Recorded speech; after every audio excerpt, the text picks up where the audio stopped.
Hello, hello, hello, hello, hello, and thank you for joining us.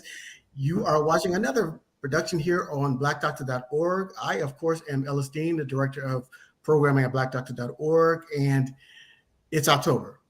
So y'all know what it is. All right. So there's two things that happen in October, and one of them's at the end of this month, and one of them is the entire month, right? And so it is Breast Cancer Awareness Month, or we like to say sometimes Breast Cancer Action Month, because we are aware of breast cancer. But now what do we do with that awareness? And so that's what we're going to learn here tonight with our two special guests. So I'm really, really excited. It took a while. But look, Dr. Spencer, it took a while, but we're going to get to you in a minute. So it's to get you back here on blackdoctor.org. But we're excited to have, and so tonight's program is called the ABCs of Breast Cancer Prevention, right? And so we've talked about all things here, treatments, this and that, but now we're going to talk about prevention. And so Dr. Spencer and of course, Dr. Powell, who's also known as the culinary doctor. That's another little hint. Keep your nuggets. Is going to talk all about the ABCs of breast cancer prevention. So a couple of things I need you to do for me before we even get to our guest. Number one, let us know where you're watching from. We like to know where people are watching us from all over the world. So if you want to drop your city and state right there in the comments, we'll give your city and state a shout out. So I see Ursuline's already in there. What is up? What is up? So please keep that coming. Drop your city and state. Number two, if you know somebody that needs this information, please tag them or share this on your page. We want to get this information out to as many people as possible, and we can't do that without your help. So please tag a friend, share it on your page. And then number three, if you have any questions throughout tonight's broadcast, please drop them in the comments and we will get them asked and answered. This program is all about you and getting your questions asked and answered. And so that's why you got to drop that in there. I see you, Ozzy. Poughkeepsie, wow, New York. So what's up? Keep them coming in. And then also finally, any information that is shared on this broadcast tonight is not to supplement. If you're in treatment right now, it's not to supplement anything that your doctor is saying. This is to spur conversation. So please take this as informational purposes only and not to supplement or you to stop whatever you're doing to start this. So please, please, please make sure you have a discussion if you are already under treatment. So I think I've got all the particulars out of the way. Thank you all again for joining us. So my guests tonight are, number one is Dr. Spencer. You may remember Dr. Spencer. What was that, last year we did the show? Yeah, we did. And I said, last year I was like, we got to have her back on video. She was so good. And we've run into each other a couple of times here and there. Yep. And just never had the chance. I'm like, look, and every time we see each other, we go like, I got to get you back on. So I'm glad to finally get you here. This is Dr. April Spencer. She is the owner of she's a breast surgeon, and she's the owner of Dr. Spencer's Global Breast and Health and Wellness Center. She's also a co-host of Urban MD TV. That's a little something we're going to talk about a little bit later on in the program. So that's another little nugget to keep you around. So, and she is signing in for my book signing. So she is she's doing everything. She's all over the place, but she is here with you all, with us tonight. So we're happy to have you. So welcome, Dr. Spencer. Thank you. Thanks for having me. This is such a treat. And, I have been doing this for over 20 years. And during that time, I realized that people want to be healthier, but they want the health information relatable, and it needs to be sustainable.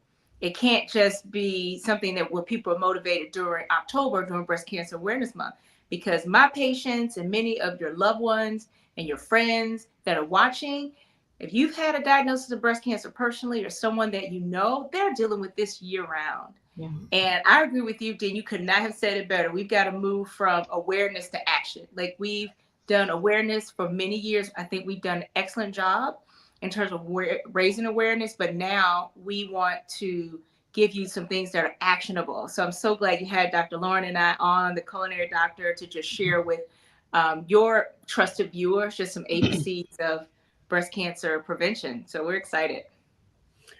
And that just teed up my next one. That is Dr. Lauren Powell. She is known as the culinary doctor. She is a board certified family physician, and she is really all about helping you get healthy and using food as medicine. And we've said that catchphrase a lot here, but she's talking about helping using food. What you put in your body, that fuel, is not just for enjoyment, folks. I know. Look, guilty. I'm guilty, but it's fuel for your body. And she's going to give you some tips and techniques on how to use that fuel to get rid of and lower some of those chronics that we are facing in our community. And y'all know what I'm talking about. good folks. So, so welcome, Dr. Powell. How are you this evening? Thank you. Thanks for having me. I was actually on a call with black.org for Fertility Awareness Month with Dr. Renee actually sharing her Okay. story. So glad to be back and glad to talk with good people about nutrition and breast cancer. I think we, are very much aware about nutrition when it comes to diabetes and heart Mhm. disease and things like that. So glad to kind of open up that conversation to also talk about breast cancer.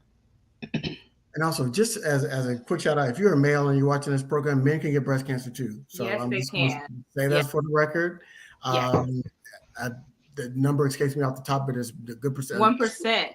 But I think it's underreported.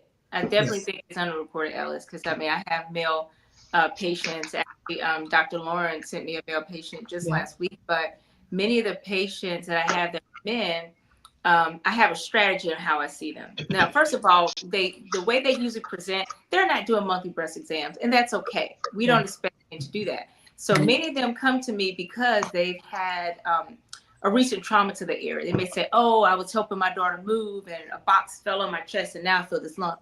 When that lump may have been there the entire time, but the Mhm. trauma caused the attention to the lump. But with the male patients, it's very important that they are validated, they're seen, they're not embarrassed.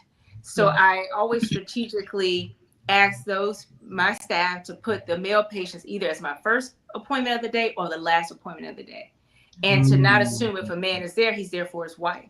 So a lot of it is communication amongst the staff and also for our colleagues, clinicians being a lot more sensitive to the male patient that has an issue with their breast so that they won't feel so embarrassed that they don't seek help.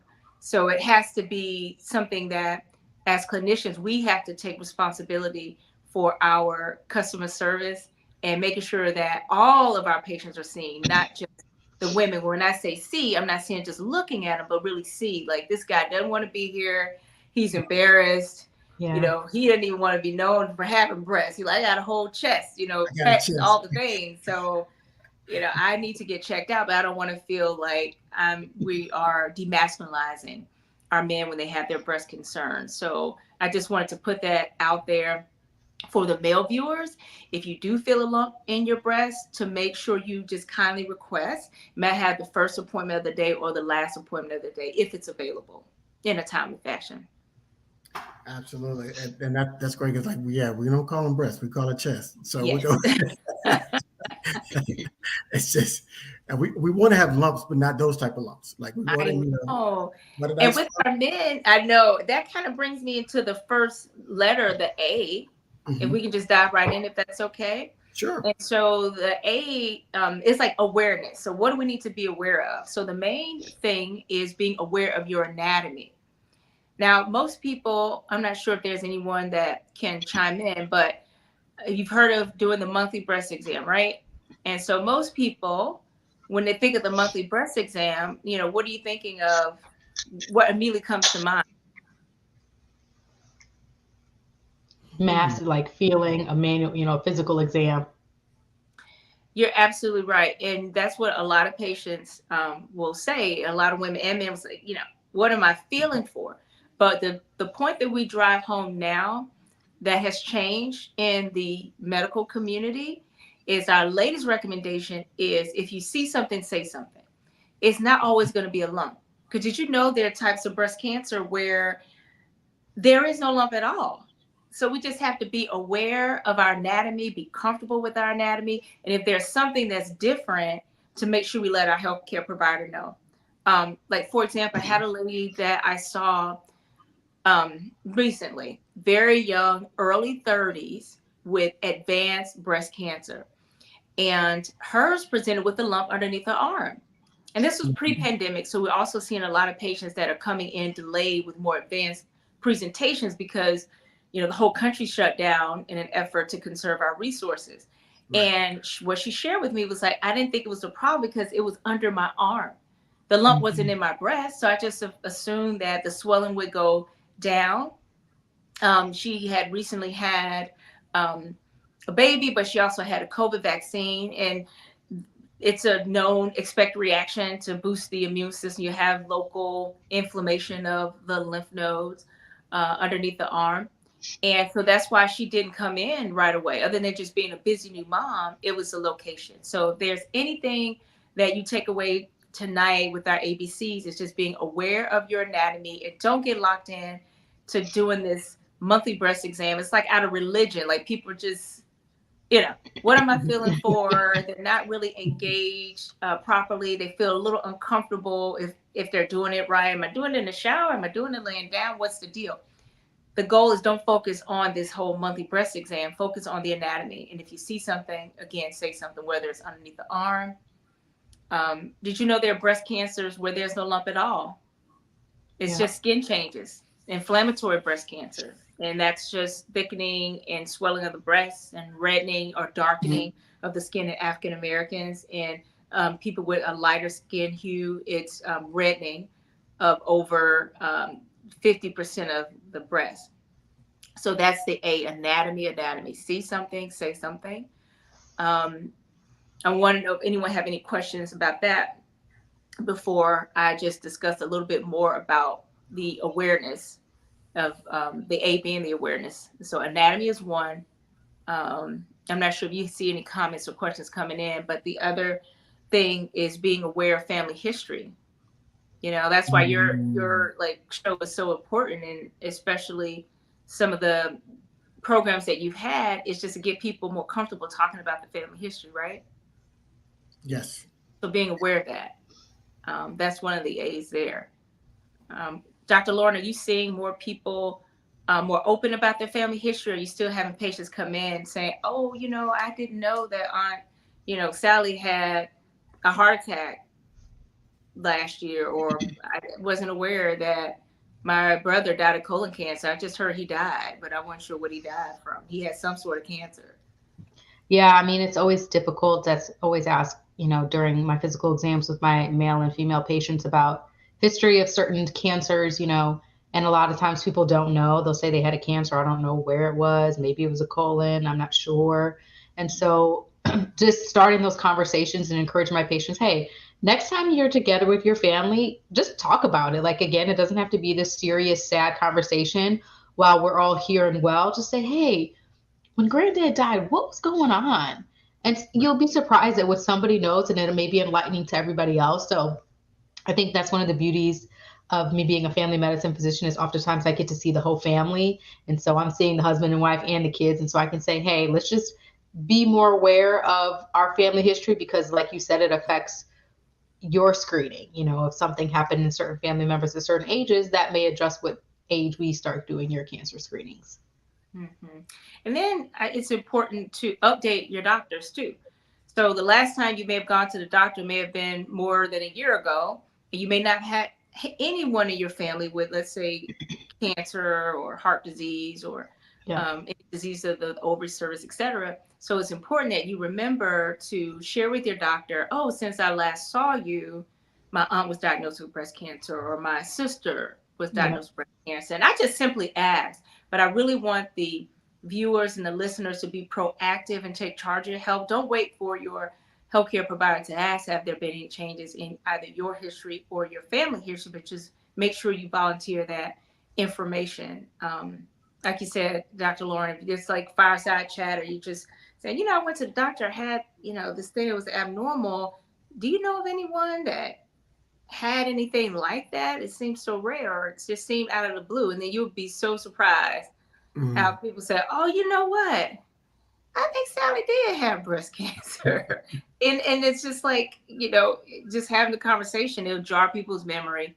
And we're starting to be not as secretive about it. Because in our culture, we're just taught to just pray about it, put on your prayer list. You don't want people all up in your business, right? Right. But when you find a safe space, because you can't really have candid conversations with everyone. No. Let's be honest. Now, a lot of times family members, you connect with one family member a little bit better than others, but you really need to find that connectivity and try to be more transparent and sharing in a safe space when you are having health challenges, because it could be life-saving it could be a game changer for sure. If For I could sure. add, if I could have one thing for the men out there, if your mom had breast cancer, do not feel like you're safe from any type of cancers because Mhm. there's been some connection between the parent, mom had breast cancer, it could lead to prostate cancer in men as well. So you have to be careful about that. So don't just think that it's a gender thing. Mhm. Mom, so I saw there was a man that put a comment in the comments, and so I was like, hey, look, and brother, if so no, mom had breast cancer. You might want to.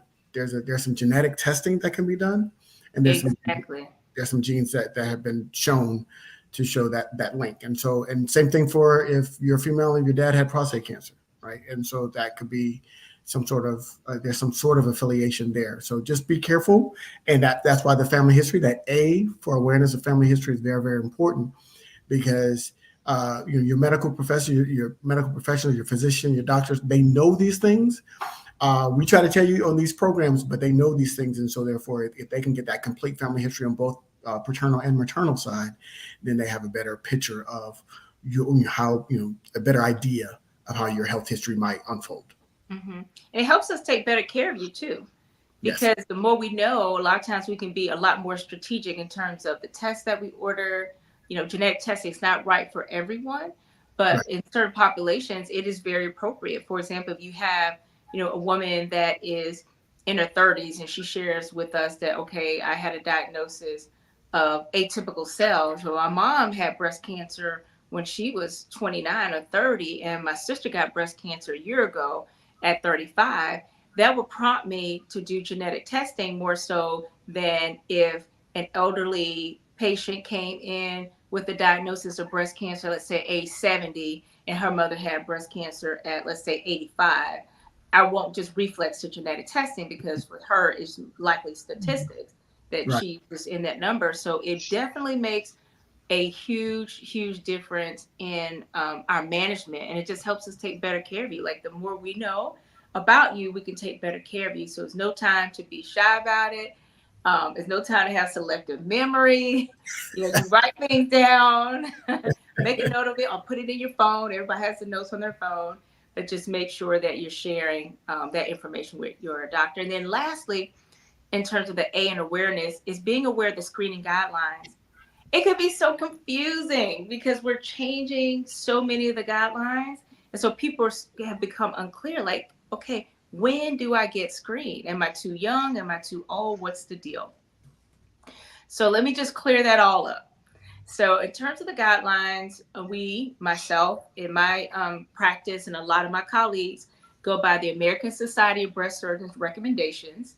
And the recommendation is to start your screening mammogram at the age of 40, unless you have a family history or genetic predisposition, then you would likely start it at least about 5 to 10 years prior to whoever in your family, particularly the first degree relative, developed breast cancer. For example, if you have a mother or a sister that developed breast cancer at 40, you would get your screening starting at age 30.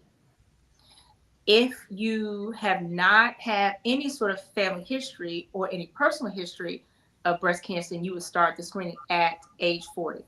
Now, I have to say, we have a lot of young women that are developing breast cancer before the age of 40. So, what do you do there? Again, that goes back to the A. If you see something, say something, be aware of your anatomy. So, don't talk yourself out of going to see someone to request a mammogram if you have, let's say, nipple discharge or changes in the skin, um, plus or minus a mass. But if there's anything that's different, regardless of your age, it's imperative that you talk to your doctor and request a mammogram. If they say, hey, you don't need a mammogram, you're only, let's say, 30, you Mm. seek a second or third opinion. So Yes. you have to be your own advocate. And so Yeah. screening is getting your mammogram in the absence of disease. So this means nothing's going on, you just want to know.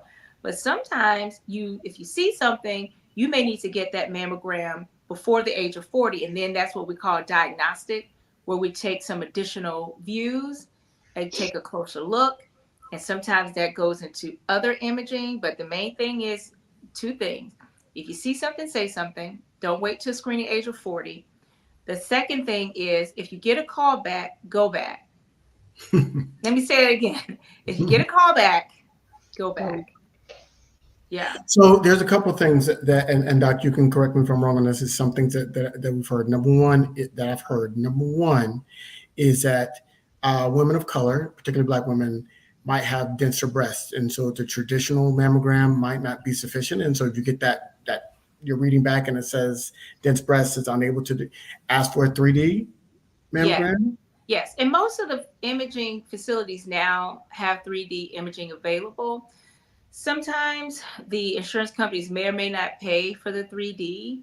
That's when you ask for a self-pay rate, which sometimes is lower than your rate that you would have with health insurance.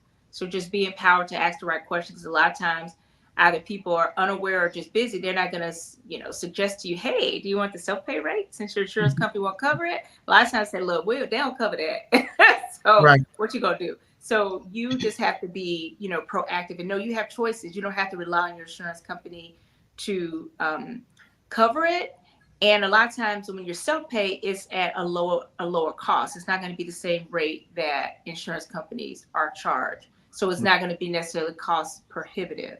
And then there are also programs, nurse and breast navigator programs, where if you see something and there's something different, you need that mammogram, you cannot afford it. There are resources at the hospital. That's why we have these races every year. That's why people are in their pink sneakers. This money is going to help support getting screening and diagnostic images for women that cannot afford it or if it's cost prohibitive. So you make sure, do not leave that imaging center with someone telling you we can't do this because your insurance company won't cover it or you don't have the money to cover it. You immediately ask for the breast navigator. Do not leave, because you will get that image done, whether they have to do it that same day or another day.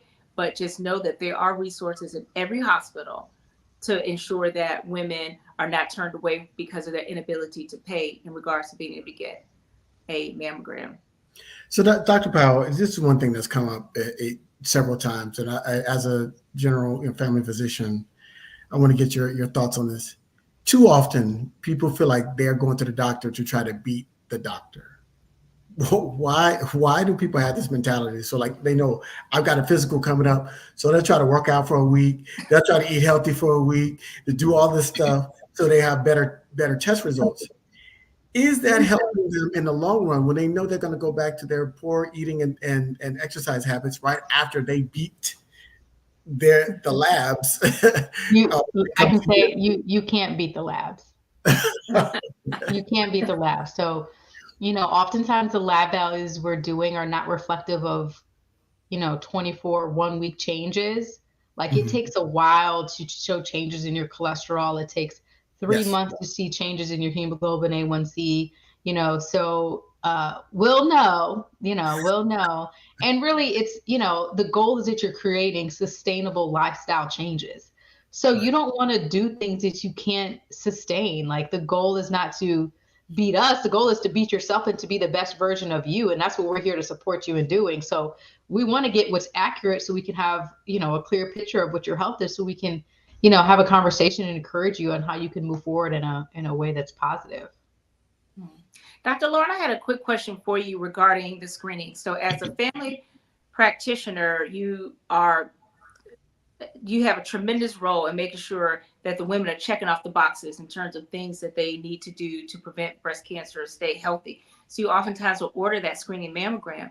And if it's abnormal, it usually will come to you first because you've ordered it. So what is that conversation like? And what would you say to encourage people that get that call from the healthcare provider to go back? Because the challenge I see as a breast surgeon is sometimes by the time they see me, they've known about the abnormal mammogram, or they know you're calling and aren't answering the phone or aren't checking their email. So what can patients ask, or how can they be empowered and inspired to go back after they get a call from you?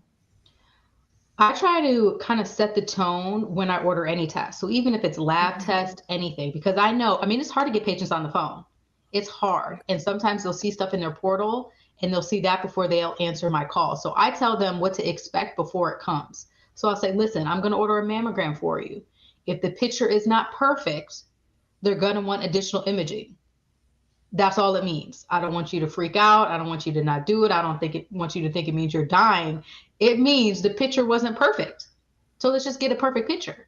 So if you get a call, if you get a message from me, that's what it means. It happens often. I want you to proceed so that we can, know the best course of action. So I do that with all lab tests. Even I'm like, listen, I'm screening you for STDs, HIV, syphilis, chlamydia. If something comes back positive, that means we treat it with medication. So if it comes back, you're going to hear, so I try to kind of preface these things with people in their mind so that when they leave, they kind of know what that protocol is going to be. Got it. That's a big expectations. Yeah. Expectations. Got to set that. That's perfect. So, Dr. Powell, I need you to hold seminars with some of your colleagues about that. So, all right. So, Dr. Spitzer, we got the A's. So let's recap the A's. Yes. ABC. So we have number one is the awareness of the anatomy. We got that one. So you got to make sure, know your body, right? If you see something, say something. That's simple. You've heard that a lot of times. You hear it at the airport all the time. You hear it everywhere. If you see something, say something. And we said, and there was a nice tip. I put that on screen as well. Some breast cancers don't have a lump. So if you're just doing the self-exams, please know that lump may appear in another area or it may not have lump at all. But if you have some other symptoms, and Doc will get you to kind of talk about some of those other symptoms that you talked about, discharge from the nipples and other discolorations, things of that nature. But if you know your body and you know something is not right, when something's not right with your body, listen, don't drink a ginger ale and go lay down for a minute. I'm sorry, Black folks. That's not the key to everything. I know my mom drank a lot of ginger ale and BC powders, and it got rid of headaches really, really well. But it's not going to cure cancer. I'm saying, so that's not the cure for everything. Please, if you see something, go to the doctor. The other A is awareness of family history. So you got to know what your family history is, both maternal and paternal. That's mama and daddy. You got to know both sides as much as possible. At least go back to your grandparents, right? So go your immediate parents, go back to your grandparents, and then let your mother and father tell them about their siblings if they had anything going on with them. And then that will give kind of at least a nice picture. If you can go back farther than that, great. If not, but a cool brothers, sisters, siblings, parents, grandparents, start there, and then aunts and uncles will kind of fill out that tree. And then, of course, awareness of the screening guidelines.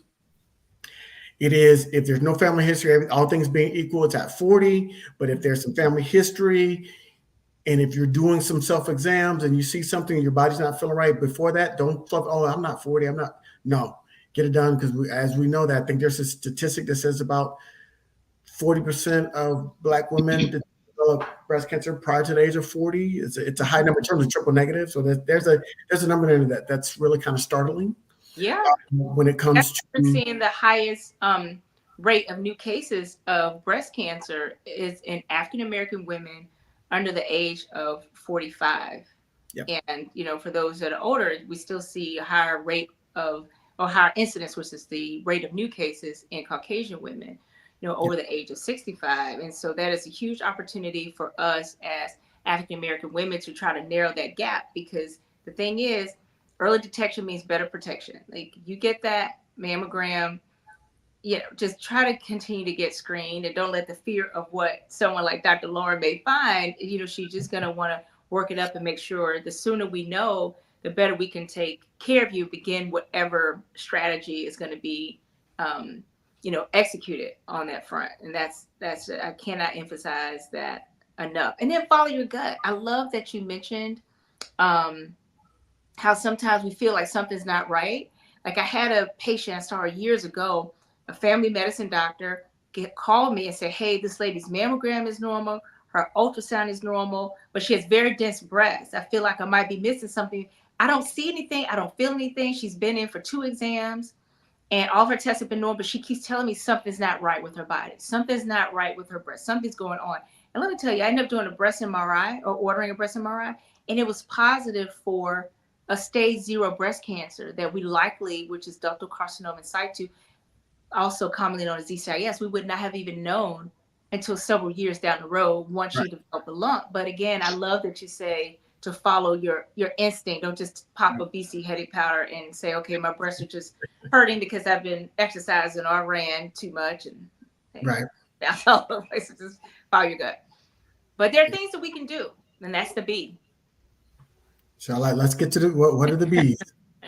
Well, B is behavior in general. So some of the things that we can do, it can be a little frustrating. We can't change our family history. We can't change the fact that as we get older, our risks increase.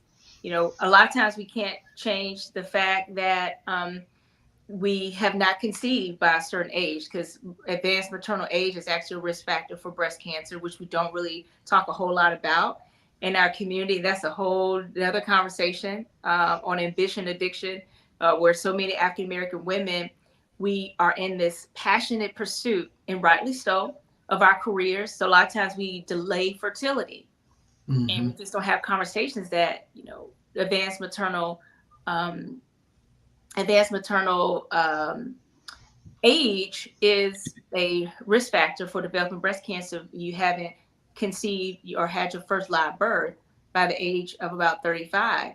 And so in terms of behavior, I'm not suggesting everybody go out and conceive before the age of 35. It's Calm not down now. Calm down. for childbirth, but we have to have these conversations because there's so many young African American women, especially women under the age of 45, that are deferring fertility because they just want to get educated and get advanced degrees and have upward mobility in their companies and make partners in their law firm. And we're one of the most educated demographics as African American women, but a lot of times our behavior is putting us at increased risk for breast cancer. So I had to just kind of mention that as a side note in terms of behavior. The other thing that we can be empowered by, that we can actually control, is just being physically active. Physical activity reduces the risk of breast cancer. What is that correlation? So, I mean, sometimes it depends on, where you live in terms of what is defined as a healthy body weight, because we can't go by body mass index, right? Dr. Lauren, for African Americans. Yeah, it's not the most accurate. I mean, it's a tool. It's a tool. But I know, some people have feelings about the body mass index. Yeah. So Yeah. it's Or just just one what is tool we have. I mean, I like waist circumference best, but yeah. just being a healthy weight. Mm-hmm. Because see, in some places, a healthy weight is subjective. Yeah. So if you're in the South, what some people may call slim thick in the community in the culture, you're like overweight or obese on the West Coast. Yeah. And so again, sometimes it's geographic, but that's why we have to use objective numbers. So you like you mentioned before, you want to use the abdominal circumference or abdominal fat. Those things are indicators for poor health. You may want to know what that correlation is. Fat mimics estrogen in terms of its chemical composition. So when the body sees the estrogen, sometimes it thinks that the fat is actually estrogen and can stimulate breast cancer or stimulate breast tumors. So it's imperative that we understand that it's the fat itself that can mimic estrogen, and we know that estrogen can increase or stimulate the evolution of breast cancer. So it's important that we know that our behavior is not always just about losing weight. It's about gaining life. You want to feel better. You want to be healthier. You want to maintain a healthy weight for your body size and your height. And the abdominal circumference, I think you mentioned, Dr. Lauren. And so it goes down to the fat. So that is just important, just to stay physically active. So what does that look like? What are you recommending for your patients, Dr. Lauren, right now? Because not everybody's going to be a gym rat. Not everybody wants to go to the gym. And so I would tell you, cardio is wherever you are. And that's whether it's walking, running, sex. I had one husband was like, what? You're not giving me more work to do. But people have to understand that the reality of it is your body doesn't care. As long as the heart rate is going up for 30 minutes, like 30, 40 minutes, consistently throughout the day or the week, you want to just make sure you carve out that time for physical activity. So what are you suggesting to your patients right now in terms of what is acceptable to lower the breast cancer risk in activity?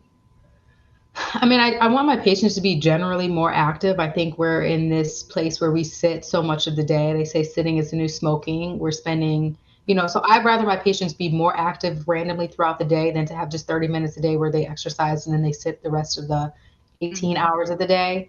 So, I ask them to do things like, look, every 2 hours you should be getting up and moving.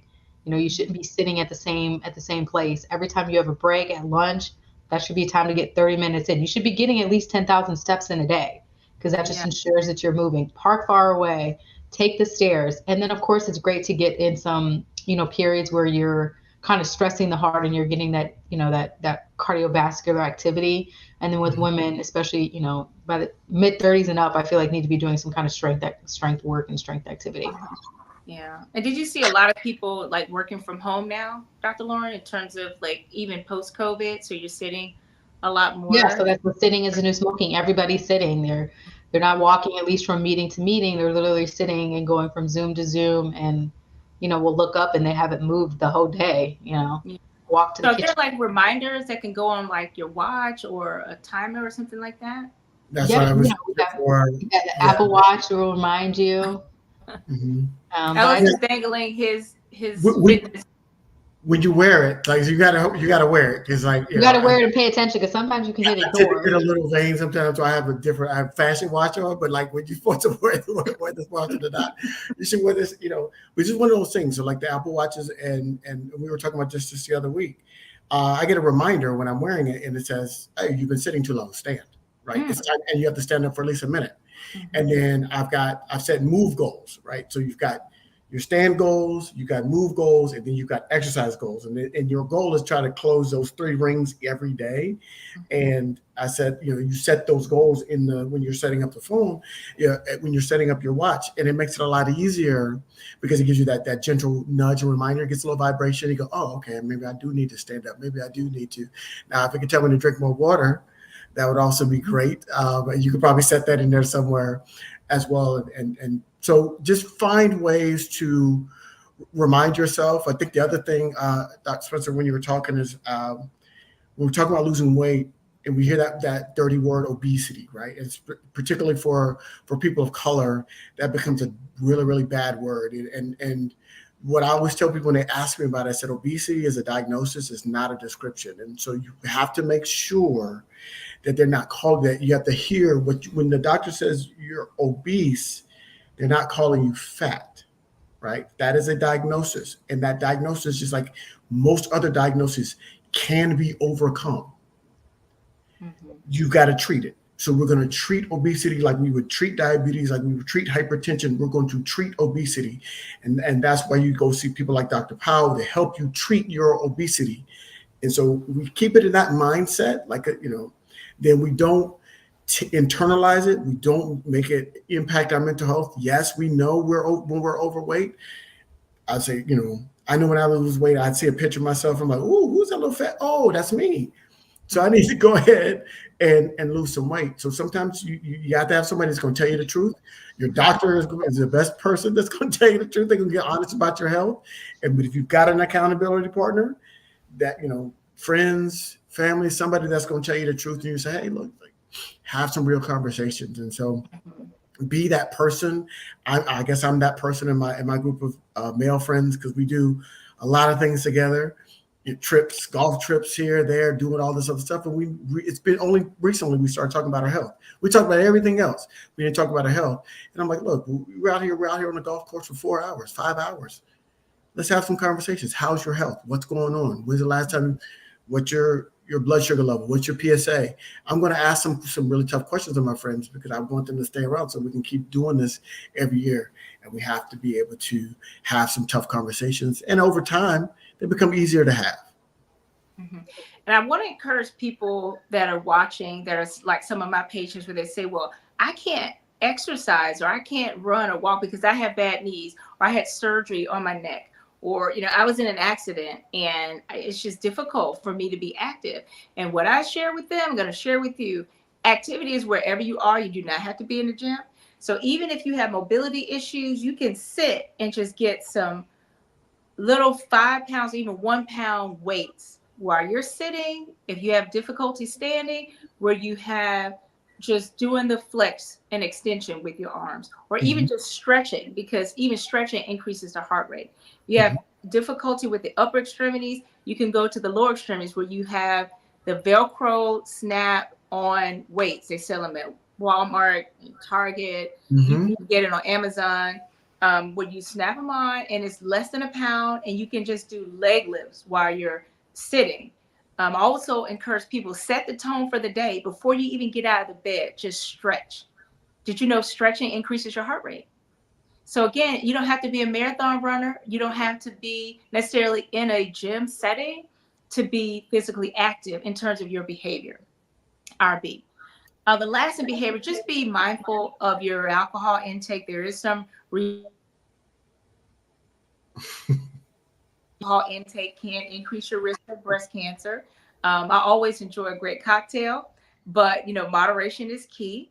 And also just breastfeed if you can. So again, those are things in terms of behavior, being more physically active, breastfeed when you can, making sure that you're mindful of your alcohol intake.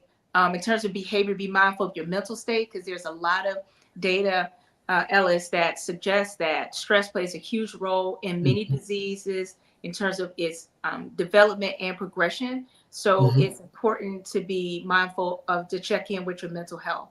If you're not feeling well, it's okay if you feel depressed or have anxiety, but it's not okay to uh, allow that feeling to be so overwhelmed that you don't go see someone, or to be so stressed out or embarrassed about it that you're not seeking professional help in terms You know, yeah. Well, I got to be mindful of my alcohol intake. Look, that's a whole nother show. We're gonna talk about that. Yeah, especially But since the pandemic, a lot of people increase their oh alcohol yeah, during oh and yeah. after, myself included. So Dr. Powell, one of those things I think that when you order those tests, right, and then that could be a stressful event, right? Because you say, "Hey, I've got this test. If I call you back, and please call back," right? But that could be a stressful even while they're waiting for the results. And so some people, that's why some people don't come back. That's why they don't answer the phone. They don't look at the chart. They know they got high blood pressure the last time they checked it, so they don't check it again because they don't want to know. And that's how we get into these problems. And so you could be exacerbating. So what Dr. Spencer is saying is that you could be exacerbating your condition by just not knowing, because you're stressing about it, because you know it's there. You know you should go. You call Dr. Powell back because you got the message that said, "This is Dr. Powell's office. Please call her back at your earliest convenience." You've heard that before. Please call her back, because yes, is it stressful to, if she says something that you don't want to hear? Yes, that is stressful, but that's a different type of stress versus you constantly worried about, do I have something or do I not? Yeah. Right. And it could be alleviating stress. It says, hey, everything came back clear. We're good. You're good to go. And then you could stop getting that cortisol spike in your body that's increasing inflammation and wreaking havoc on your organs.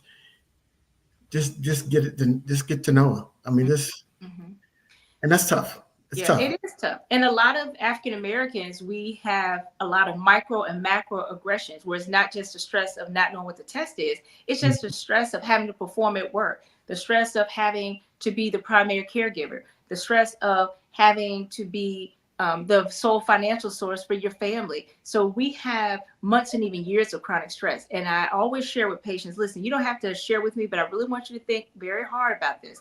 Over the last 6 months to 1 year, what stressful events have happened in your life? And these are my women and men that have been diagnosed with breast cancer. And the overwhelming majority of them will mention a death of a family member, a recent move, a divorce, Mhm.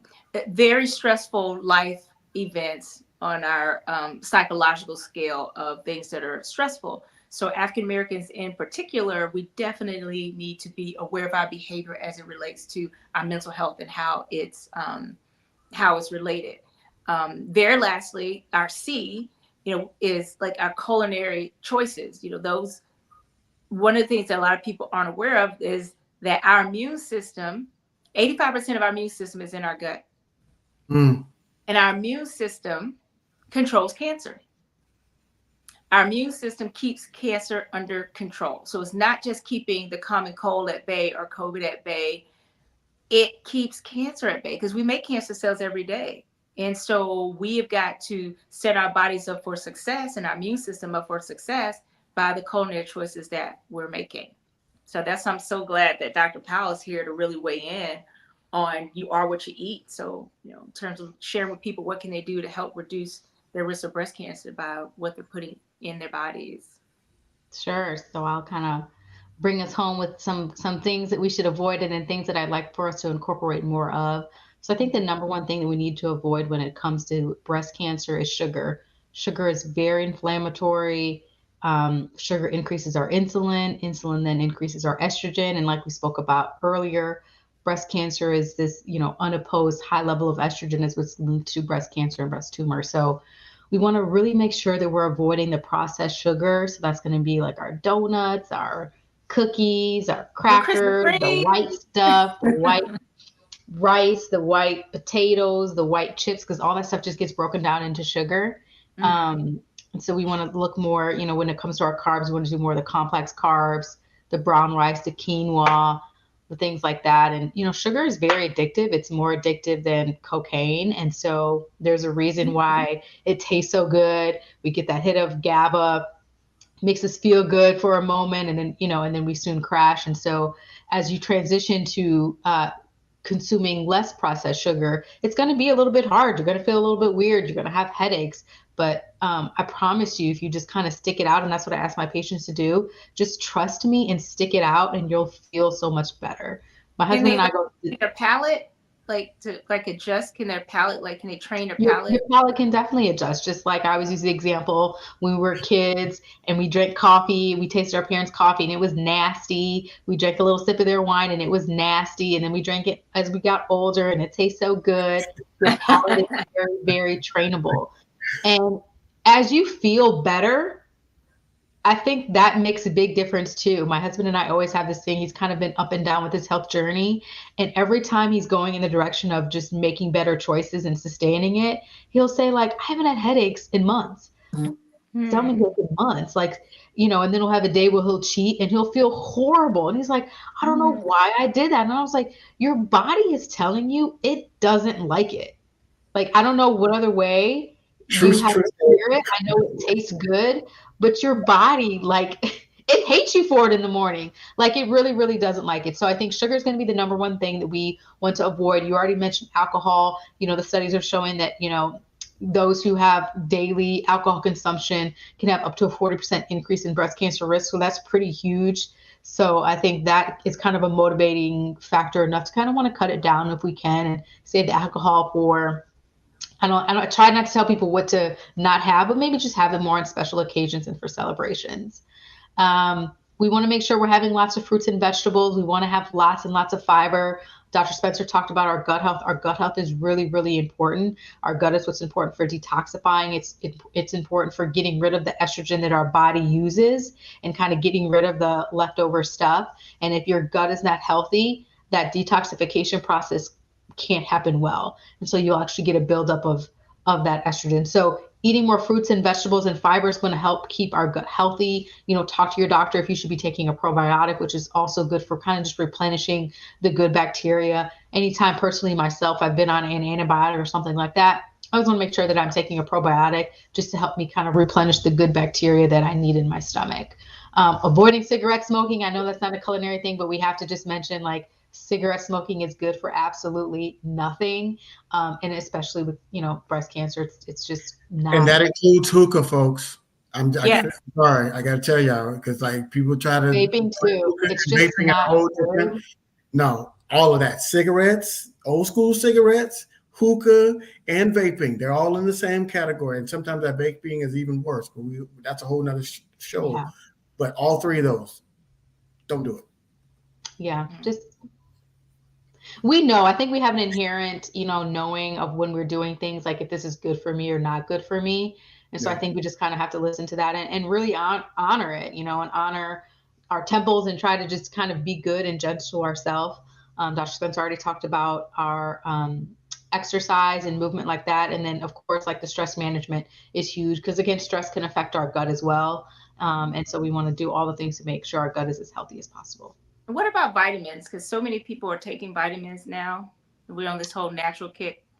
Yeah, I mean, again, I think it's important to know that vitamins are not a replacement for good nutrition. They're not a replacement. They're a supplement. And so definitely vitamin D, and you know this too, Dr. Spencer, you have the just breast supplement. So vitamin D, African Americans tend to be very deficient in vitamin D. I think 98% of African Americans are vitamin D deficient. So, ask your doctor to check it at your physical. It's not a standard. It's usually not a part of a standard physical. But I check it in every patient I have that has any melanin in their skin. I'm making sure their vitamin D is checked. And you want Yeah. your number really in the 50s. Having it in the 20s, which may be, considered normal for based on lab where you go to your lab, but 50s is the goal of where you want to be at.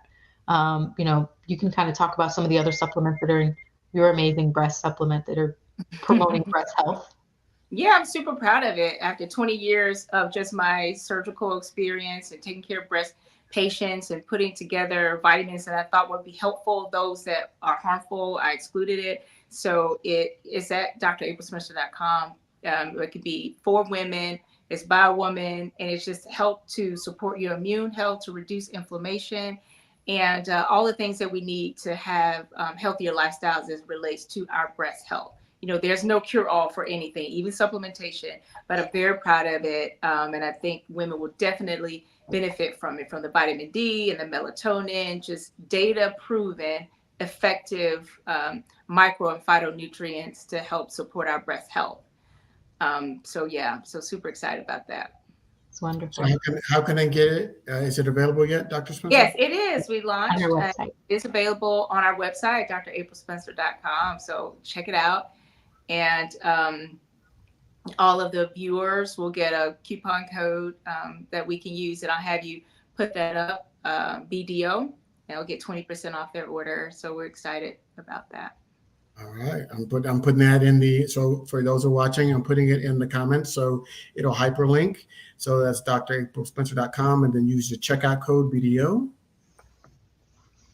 And Dr. Lauren seasoning, she make our food taste so good with all the salt. It's so flavorful.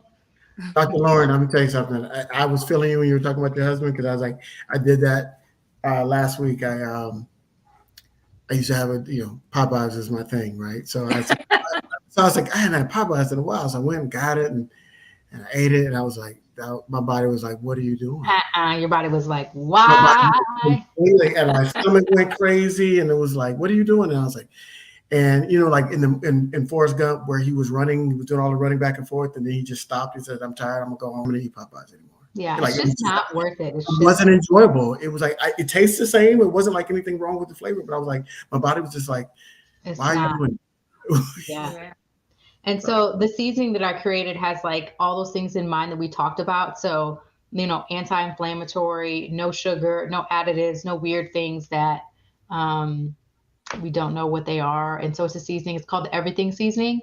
And it's a seasoning I created because oftentimes my patients are trying to eat healthy, but then they ruin it by what they put on their food, right? So they make a salad, but then they put ranch dressing on it.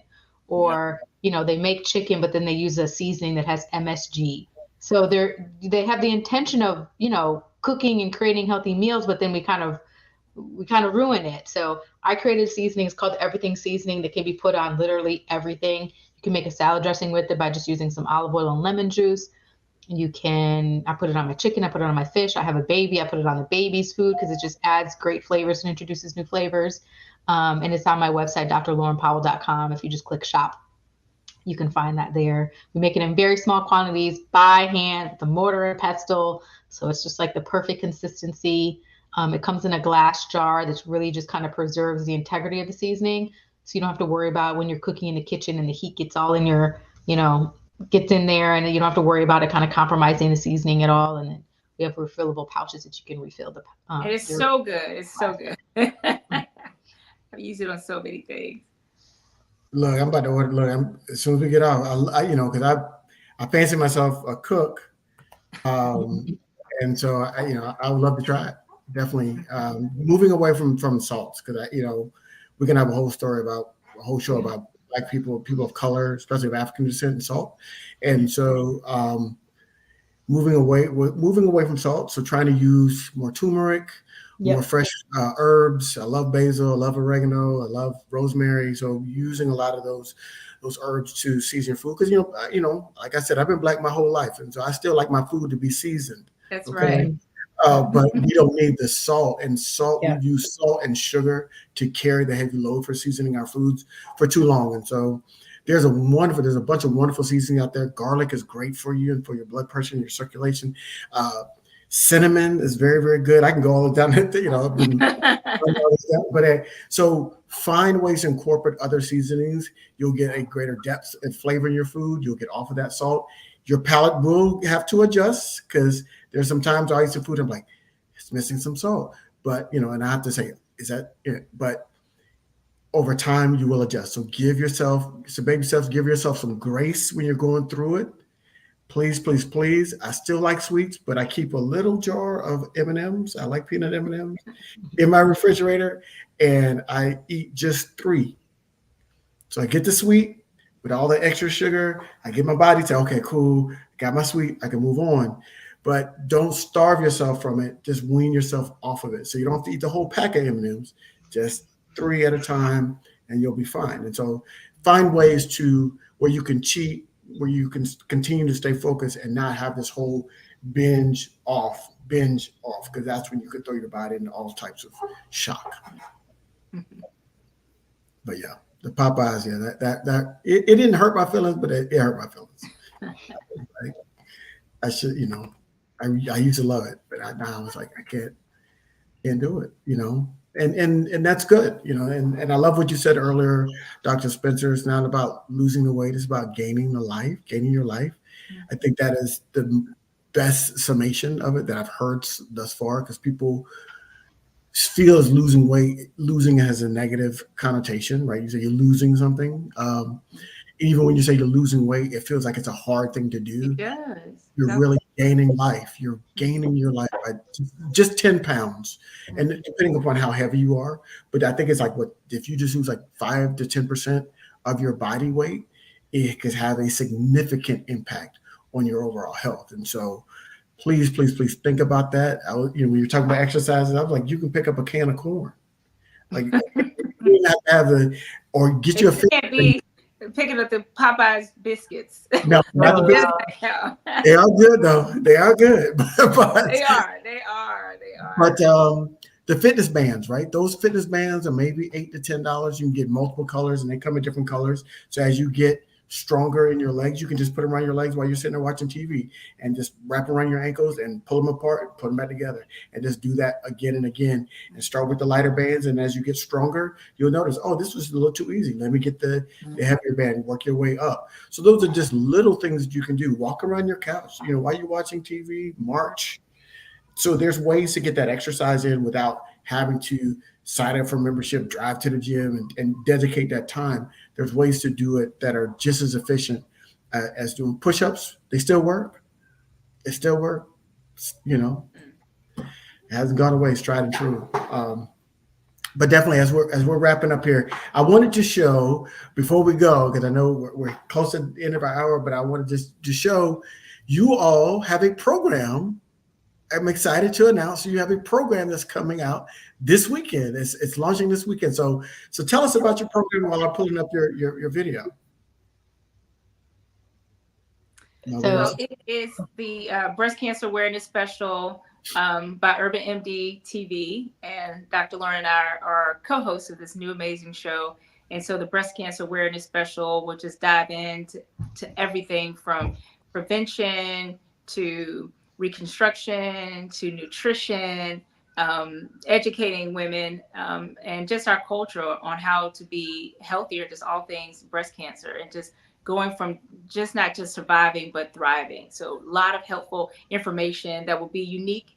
It won't be the same as what we talked about tonight. So we definitely want people to tune in and watch this Saturday, right? Yes, that'll be this Saturday, October 14th at 9 p.m. Eastern Standard Time, the Breast Cancer Awareness Special. And then you'll be able to catch us in the fall talking about some more amazing health topics that are relevant to our culture. Yeah, so it'll be on BT Her, so that's where people can find it. So you can just set a little timer on your phone to watch on this Saturday, October 14th, 9 p.m. BT Her, and then you'll be able to get more of Dr. Lauren and myself with our Urban MD TV co-host, is really trying to educate our culture in a way that's relatable and digestible, with scientists that look like you, with surgeons and physicians that look like you. And so we're just super excited. I think we need it. I think we deserve it. And it's long overdue.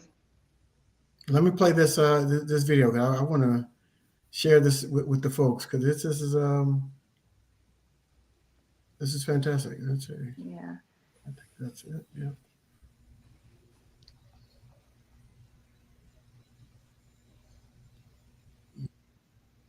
It is October 1st, so you know what that means. It is officially Breast Cancer Awareness Month. And Urban MD will be debuting our breast cancer special. Now, this will be premiering on BET Her on Saturday, October 14th, 9 p.m. Eastern Standard Time. You do not want to miss this. Tune in.